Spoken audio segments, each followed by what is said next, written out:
नमस्कार. आपल्या सगळ्यांचे महाराष्ट्र सोशल न्यूज चॅनलमध्ये हार्दिक स्वागत. चला वळूया तर एका नवीन बातमीकडे. आजची बातमी.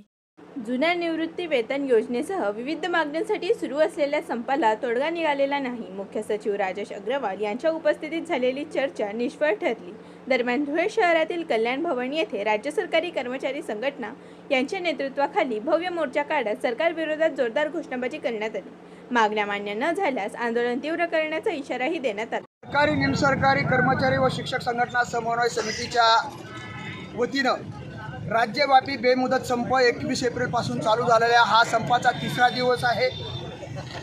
आजपर्यंत गेल्या 17 महिन्यात 7 मोठमोठी वेगवेगळी आंदोलन करून सुद्धा माननीय मुख्यमंत्री देवेंद्र फडणवीस यांना समन्वय समितीबरोबर चर्चा करायला साधं सौजन्यसुद्धा त्यांनी दाखवलेलं नाही.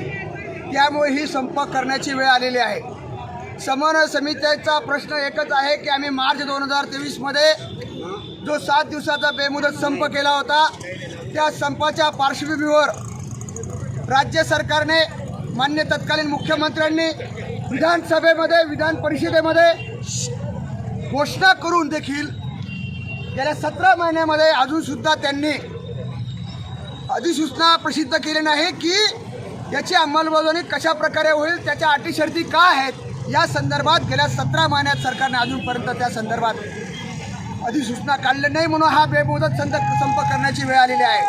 संप करण्याच्या कालावधीमध्ये यामध्ये शिक्षक शिक्षकेतर कर्मचाऱ्यांची शैक्षणिक धोरण आणि सीईटी परीक्षा रद्द करणे आणि अशा अनेकविध मागण्या यामध्ये आहेत. सेवा निवृत्तीचं वय 60 झालं पाहिजे, रिक्त पदे भरले पाहिजेत, वर्ग 4ची आणि वाहन चालकाची जी पदं गोठवून काढलेली आहेत ती पदं पुनर्जीवित करून त्यांची सरळ सेवा भरती करण्यात यावी. या अनेक अशा 20 मागण्यांसाठी हा संप आहे.